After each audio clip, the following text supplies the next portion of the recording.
1994년의 여름은 유독 비가 잦았습니다. 시청 앞 버스 정류장, 젖은 머리를 귀 뒤로 넘기던 한 여자와 그녀를 바라보던 한 남자. 우리는 서로의 이름보다 삐삐 숫자로 마음을 먼저 확인했고 선은 넘지 말자는 약속으로 위태로운 진심을 가두곤 했습니다. 하지만 사랑은 언제나 약속보다 빨랐고 도망치려 할수록 우리는 서로의 깊숙한 곳으로 가라앉았습니다. 기록도 없고 이름도 없이 오직 시린 끝만 남았던 그 시절의 이야기. 어쩌면 사랑이었고 어쩌면 도망이었을 그의 여름의 기억을 다시 꺼내봅니다. 비가 오던 1994년 여름 저녁, 나는 시청 앞 버스 정류장에서 그녀를 처음 봤다. 회색 원피스에 낡은 가죽 가방, 젖은 머리를 귀 뒤로 넘기며 신문을 적고 있던 여자였다. 예쁘다기보다는 도망치다 잠시 멈춰선 사람처럼 보였다. 버스가 동시에 들어왔고 우리는 같은 번호를 탔다. 자리가 없어 나란히 서 있었는데 급정거에 그녀가 휘청였다.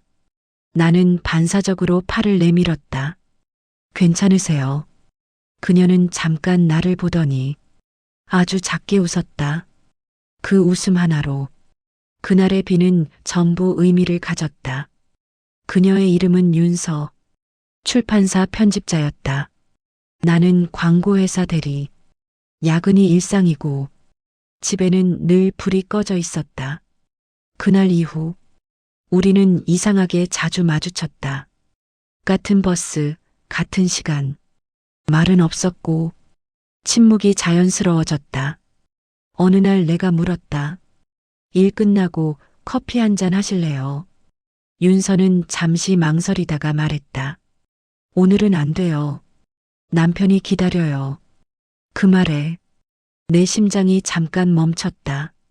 아, 그녀는 이미 누군가의 사람이었다. 그날 이후 나는 일부러 버스를 바꿨다. 그런데 며칠 뒤 윤서가 먼저 말을 걸어왔다. 왜 안 타세요, 그 버스? 대답하지 못했다. 괜히 서운하네요. 선을 넘는 말이었지만 윤서의 목소리는 너무 지쳐 있었다. 그날 우리는 술을 마셨다. 결혼은 사랑으로 시작했는데 생활이 되더라고요. 그녀는 잔을 비웠다. 그냥 누군가한테는 여자로 남아있고 싶었어요. 그날 밤 아무 일도 없었다. 하지만 이미 돌아갈 수는 없었다. 우리는 비밀을 만들었다. 점심시간에 스치는 눈빛, 퇴근 후 30분짜리 산책.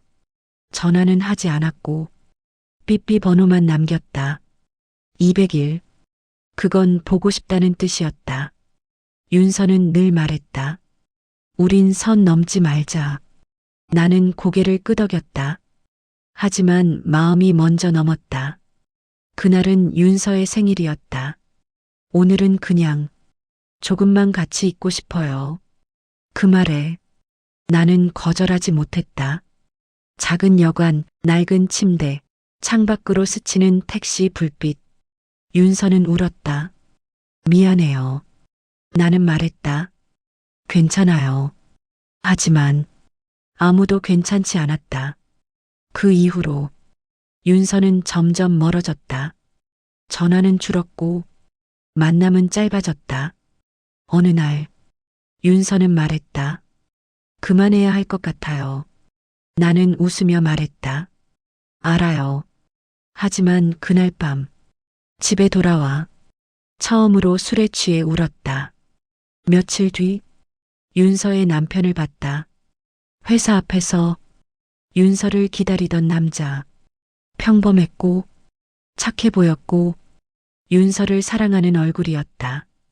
그 순간 나는 알았다. 이 사랑엔 승자가 없다는 걸. 마지막으로 만난 날 윤서는 말했다. 당신 만나서 다시 숨 쉬었어요.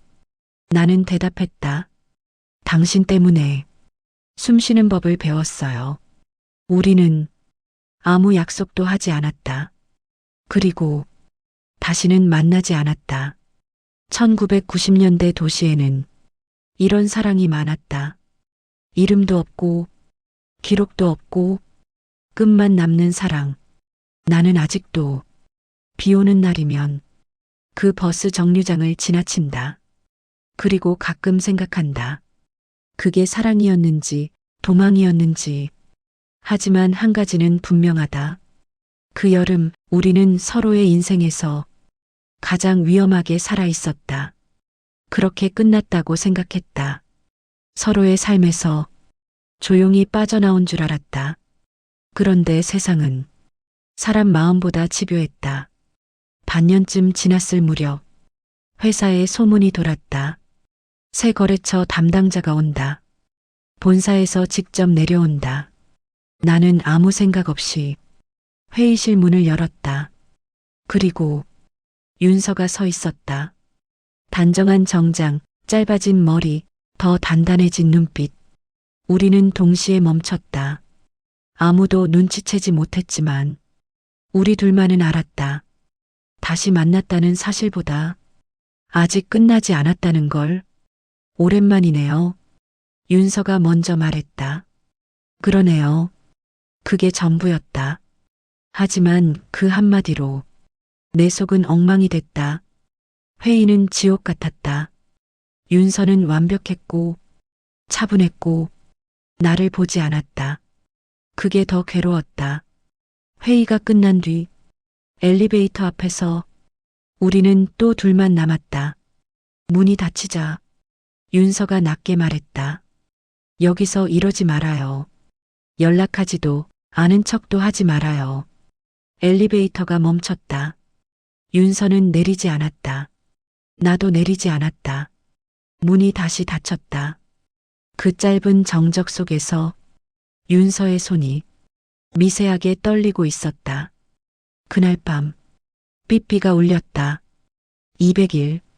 나는 잠옷 차림으로 집을 나왔다. 윤서는 한강 근처에 있었다. 담배를 피우고 있었다. 끊었다면서요. 오늘은 예외예요. 왜 다시 나타났어요? 나도 몰라요. 도망친 줄 알았는데 도착한 곳이 당신 회사였어요. 바람이 불었다. 강물 위 불빛이 흔들렸다. 이제 정말 끝내야 해요. 그 말 전에 했잖아요. 그땐 진심이 아니었어요. 그 말에 내가 웃어버렸다. 그럼 지금은요? 윤서는 대답하지 않았다. 대신 내 손을 잡았다. 그 순간 모든 이성이 무너졌다. 이번엔 더 깊었다. 조심하지 않았고 미루지도 않았다. 윤서는 내 어깨에 얼굴을 묻고 말없이 울었다. 나쁜 사람인 거 알아요. 그래도 멈출 수가 없어요. 나는 대답하지 않았다. 대답하는 순간 모든 게 무너질 것 같아서 며칠 뒤 윤서의 남편이 회사로 찾아왔다. 윤서 씨 남편입니다. 그 한마디로 내 세계가 무너졌다. 그는 차분했다. 소리도 지르지 않았다. 알고 있습니다. 그 말이 오히려 더 무서웠다. 언제부터인지는 중요하지 않아요. 그는 나를 똑바로 봤다. 이제 끝내주세요. 나는 아무 말도 하지 못했다. 그는 마지막으로 말했다. 윤서는 도망치듯 사랑하는 사람이에요. 그리고 돌아섰다. 그날 밤 윤서를 불러냈다. 모든 걸 말하려고 했다. 그런데 윤서가 먼저 입을 열었다. 그 사람 다 알고 있어요. 나는 숨이 막혔다. 그래도 이혼은 안 한대요. 윤서는 웃었다. 비틀린 웃음이었다. 그게 더 잔인하죠. 나는 말했다. 그만하자. 윤서는 고개를 끄덕였다. 알아요. 하지만 그녀의 눈은 전혀 놓지 못하고 있었다. 마지막이라고 믿은 밤, 윤서는 말했다. 다시 태어난다면 당신이랑 아무 약속 없이 만나고 싶어요. 나는 대답하지 않았다. 그 말이 이별보다 더 잔인했기 때문이다. 며칠 뒤 윤서는 회사를 그만뒀다. 아무 인사도 없이. 그리고 한 달 후 신문에서 윤서의 이름을 봤다. 편집자 윤모 씨, 교통사고로 사망. 나는 그 자리에 주저앉았다. 며칠을 기억하지 못했다. 장례식장에 갈 용기도 없었다. 다만 마지막으로 받은 삐삐 메시지가 계속 머릿속을 맴돌았다. 200일.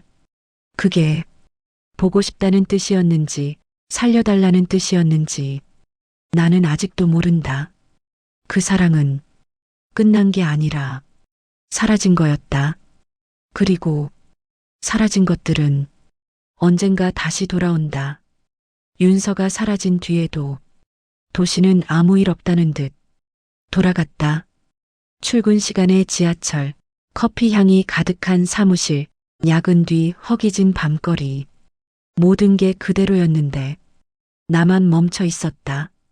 신문 속 기사 하나로 사람이 이렇게 지워질 수 있다는 게 믿기지 않았다. 밤마다 한강 둔치가 떠올랐다. 담배를 피우며 서 있던 윤서. 오늘은 예외예요. 그 말이 마지막 말이 될 줄 누가 알았을까? 몇 달이 흘렀다. 회사에서는 윤서 이야기를 꺼내는 사람이 없었다. 마치 처음부터 없었던 사람처럼. 어느 날 인사팀에서 나를 불렀다. 윤서 씨 관련해서 확인할 게 있습니다. 심장이 아래로 꺼지는 느낌이 들었다. 유품 정리 중에 이름이 적힌 수첩이 나왔어요. 책상 위에 얇은 수첩 하나가 놓였다. 윤서의 글씨였다. 단정하지만 어딘가 급한 글씨. 첫 장에 이렇게 적혀 있었다. 도망치지 말 것. 그 아래로 날짜들이 빽빽했다. 만난 날, 헤어졌던 날, 다시 시작한 날. 그리고 내 이름. 나는 손이 떨려 페이지를 넘기지 못했다. 가져가셔도 됩니다. 나는 아무 말 없이 고개만 끄덕였다. 그날 밤 수첩을 끝까지 읽었다. 윤서는 모든 걸 알고 있었다. 남편이 눈치채고 있다는 것도, 이 사랑이 아무데도 도착하지 못한다는 것도. 마지막 장에는 짧은 문장이 있었다. 그래도 한 번쯤은 내 마음대로 살고 싶었다. 날짜는 사고 전날이었다. 그날 밤 나는 처음으로 윤서의 남편을 떠올렸다. 끝내 소리치지 않던 얼굴, 차분했던 목소리. 며칠을 고민하다 나는 그를 찾아갔다. 윤서의 집은 생각보다 조용했다. 문을 열어준 그는 나를 보고도 놀라지 않았다. 올 줄 알았습니다. 거실에는 윤서의 흔적이 그대로 남아 있었다. 컵, 슬리퍼, 읽다 만 책. 사고는 사고였어요. 그가 말했다. 자살은 아닙니다. 나는 그 말을 믿고 싶었다. 윤서는 당신을 미워하지 않았어요. 그는 나를 보며 말했다. 오히려 고마워했죠. 그 말이 칼처럼 꽂혔다. 그 사람 마지막에 웃었어요. 나는 아무 말도 하지 못했다. 그래서 이혼은 안 했습니다. 그는 조용히 말했다. 윤서를 사람들 기억에서 불륜으로만 남기고 싶지 않아서요. 그 순간 나는 고개를 들 수 없었다. 집으로 돌아오는 길에 비가 내렸다. 도시는 늘 그렇듯 축축하고 어두웠다. 나는 버스 정류장에 섰다. 윤서를 처음 만난 그 자리였다. 문득 삐삐가 울릴 것 같았다. 물론 울리지 않았다. 그 대신 처음으로 내가 울었다. 참아왔던 것들이 한꺼번에 쏟아졌다. 몇 해가 흘렀다. 나는 회사를 옮겼고 결혼도 했다. 평범한 아내, 평범한 아이. 행복이라 부르긴 어렵지만 무너지지도 않는 삶이었다. 어느 날 아이 방을 정리하다가 삐삐를 발견했다. 예전에 쓰던 것. 전원을 켜자 마지막 기록이 남아 있었다. 200일. 그 숫자를 보는 순간 가슴이 조여왔다. 나는 그 번호를 다시는 누르지 않았다. 하지만 지우지도 않았다. 가끔 생각한다. 윤서가 살아 있었다면 우리는 정말 끝냈을까? 아니면 또 다른 핑계를 찾았을까? 대답은 없다. 다만 확실한 건 하나다. 그 사랑은 누군가의 삶을 구하지도 완전히 망치지도 못한 채 상처로 남았다. 그리고 상처는 아물어도 흉터를 남긴다. 비 오는 날이면 나는 아직도 그 버스 정류장을 피해간다. 혹시라도 그녀가 그 자리에 서 있을까봐. 어느 봄날이었다. 아이 유치원 졸업식 날.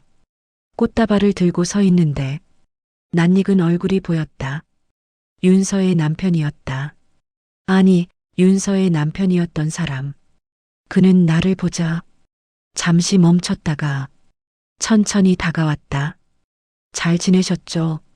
나는 고개를 끄덕였다. 아이 예쁘네요. 그 말엔 아무 감정도 없었다. 원망도 비난도 연민도 없이 윤서가 아이 좋아했어요. 그는 날씨 이야기하듯 말했다. 그땐 말 안 했지만요. 그는 내 눈을 똑바로 봤다. 윤서 임신했었습니다. 세상이 멈췄다. 아이들 웃음소리도 박수 소리도 모두 멀어졌다. 사고 나기 2달 전이었어요. 그는 너무 담담했다. 누구 아이인지는 묻지 않았습니다. 그 말이 내 숨을 막았다. 윤서가 말했어요. 자기 인생에서 처음으로 선택한 생명이라고. 나는 의자에 주저앉았다. 그는 마지막으로 말했다. 그 아이는 사라졌습니다. 윤서랑 같이. 그날 밤 나는 처음으로 아내에게 모든 걸 말했다. 숨기지 않았다. 도망치지 않았다. 아내는 오래 침묵했다. 그리고 물었다. 사랑했어. 나는 대답하지 못했다. 그럼 됐어. 그녀는 말했다. 사랑이었으면 난 이미 졌으니까. 우리는 이혼했다. 조용히 아무 소문 없이 시간이 흘렀다. 1990년대는 끝났고 도시는 다른 얼굴을 하고 있었다. 나는 작은 지방 도시로 내려갔다. 광고판 대신 바다를 보며 살았다. 어느 날 우체국에서 편지 하나를 받았다. 보낸 사람은 윤서의 남편이었다. 편지에는 짧은 문장만 있었다. 윤서의 수첩 마지막 장을 못 보여드렸습니다. 봉투 안에는 사진 한 장이 있었다. 초음파 사진이었다. 뒷면엔 윤서의 글씨. 이 아이만은 도망치지 않겠다고 약속했는데. 나는 바다 앞에서 한참을 울었다. 지금 나는 혼자 산다. 다시 결혼하지 않았다. 그럴 자격도 용기도 없었다. 하지만 가끔 아이를 본다. 유치원 앞에서, 버스 안에서, 비 오는 날 창가에서. 그럴 때마다 생각한다. 그 아이가 살아 있었다면 어땠을까? 윤서는 어떤 엄마였을까? 나는 어떤 사람이 되었을까? 사랑은 언제나 아름답지 않았다. 특히 숨겨진 사랑은 누군가의 인생을 조용히 베어낸다. 우리는 서로를 사랑한 게 아니라 각자의 삶에서 잠시 도망쳤을 뿐이다. 그리고 그 대가는 너무 늦게 찾아왔다. 이제는 안다. 사이다 같은 결말이란 누군가가 이기는 게 아니라 더 이상 아무도 속이지 않는 순간이라는 걸. 비 오는 날이면 나는 여전히 버스 정류장을 피해 간다. 하지만 도망치지는 않는다. 이제는 내가 남은 사람이니까. 오랜 시간이 흘러서야 알게 되었습니다. 우리가 서로를 구원하려 했던 그 손짓이 실은 누군가의 인생을 조용히 베어내고 있었다는 것을요. 윤서가 남긴 초음파 사진 뒤편의 글귀처럼 그녀는 생애 처음으로 도망치지 않는 선택을 하려 했습니다. 비록 그 약속은 지켜지지 못했지만 남겨진 나는 이제 더 이상 비 오는 정류장을 피해 도망치지 않기로 합니다. 사랑이 언제나 아름답지는 않더라도 진실을 마주하는 것만이 우리가 서로에게 할 수 있는 마지막 예의니까요. 오늘 당신의 기억 속에도 차마 지우지 못한 채 남겨둔 흉터 같은 숫자가 있나요? 지금까지 1994년 그 뜨겁고도 축축했던 여름의 기록이었습니다. 감사합니다.